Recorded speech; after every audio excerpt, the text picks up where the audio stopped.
Top of the morning to you, friends. We have moved to historic downtown Salt Lake. Just kidding. We're just here for the next couple of days while I'm undergoing a major dental surgery that Michon just recently went through. And I don't know if you remember the video that I posted, so if you call me in the next couple of days during my recovery, you may hear some pretty crazy lisp. I'm not going to bore you with the details of what I'm doing, but we've been going down the rabbit hole of health hacking, optimizing our overall performance and health. Sorry, loud semi back there. Just let this guy pass. No? Okay. I'll take that leash. Anyway, we've been undergoing this crazy health journey of removing all the toxins from our body. Oh, there's a bulldog. The neighbors have a bulldog. Oh, crazy. Okay, yeah, let's avoid all the drama. We just met a bulldog. Been on this crazy health journey. This guy is so cute. He's just on the other side of that fence. If anybody knows me, you know I have a crazy soft spot for bulldogs and our boys.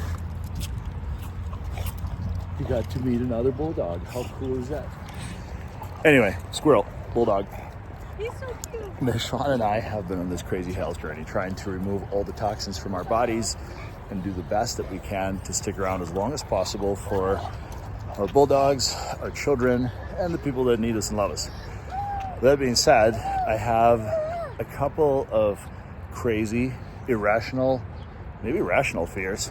So, I do have a history, I do have a past, and while a lot of people say that they've battled their alcohol and or drug addictions, I don't feel like it's ever been a battle for me. I've truly enjoyed my 20s, wouldn't change a thing, and I decided to pretty much stop drinking at scale in my 30s. And the biggest reason for that, partly the way it made me feel, but the biggest reason is the stuff that comes out of my mouth. Anytime an illicit substance takes over your body and mind, the stuff that you say is uncontrollable. And everything I learned in corporate America stood for always guarding your words and actions, never saying the things you don't mean, and always acting as if HR is in the room. Later in my professional career and my personal life, I try to not upset my attorney with the things that I say or make his life more complicated or my life more expensive for that matter. So I always do to the best of my ability to not say the things I don't mean or say the things that get me in trouble.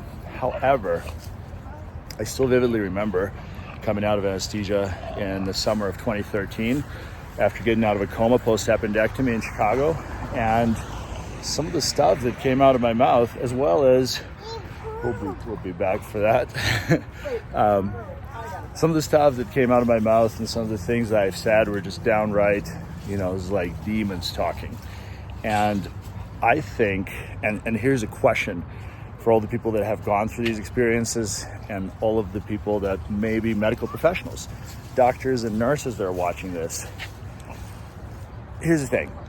Your patients, as they come out of anesthesia, they say certain things and you know that they don't mean those things, but you cannot take the words back, and the words are the most powerful things.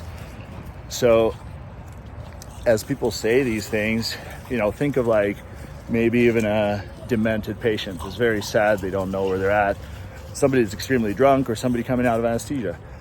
You know for sure that you can't take those things personally, but the first initial impact is so powerful. And I've been known to say some powerful things. Now, I do feel like it really depends on where you're at in life. When I was coming out of a coma in Chicago, I just lost a business. I was mid-relocating across country, and my ex-girlfriend just broke up with me, and I had to find a new place to stay. So my life was surrounded by chaos and negativity, so I think that my subconscious translated into the things that came out of my mouth.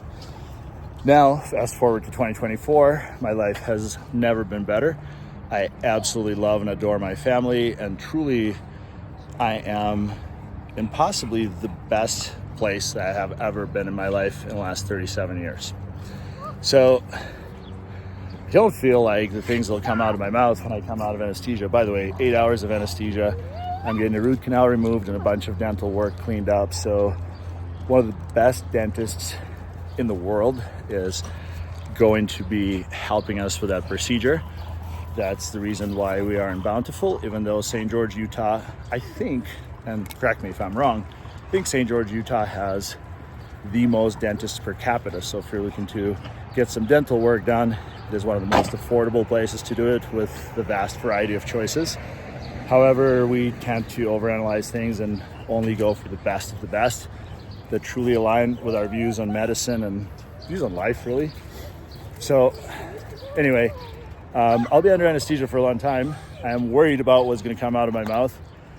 And I do feel like the demons or the positive things that come out will relate to the current state of life you're in. Michon had her surgery done in late March. And when she was coming out of anesthesia, it was hilarious because she expressed her love and gratitude for everybody. I told everybody I loved them. I was hugging everybody and I was promising everybody the world. Yeah, there were a few text messages that were sent out that she said she would do whatever, cover expensive trips and do things for family. And she's a sweetheart. She really means it. Please don't hold her to it because we're not providing funding for that. Just kidding. We may.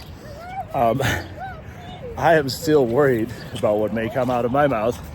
And I'll update you guys on here with how I do. Now, preemptively, I'm going to put together an email to Dr. Wall and his entire staff and ask them not to use any electronic recording devices or otherwise capture the stuff that comes out of my mouth, hold it against me, and please just ignore me and tell me to shut up and go away until I am fully in control of my thoughts and actions. If you're trying to call me the next couple days, well, the next 4 months, I will have a lower retainer. So I may pick up a trendy lift for a few days, weeks, like Michon did. That was hilarious. But also, Michon will be in charge of my phone and all phone, voice, text, email correspondence. Send you guys much love. Curious to hear your opinions. What was your experience like coming out of anesthesia? If you're a medical professional, do you take these things to heart? What was the most hilarious or possibly the most hurtful thing that somebody has ever said to you? Signing out, heading out for my surgery this morning. Wish me luck, love, and peace.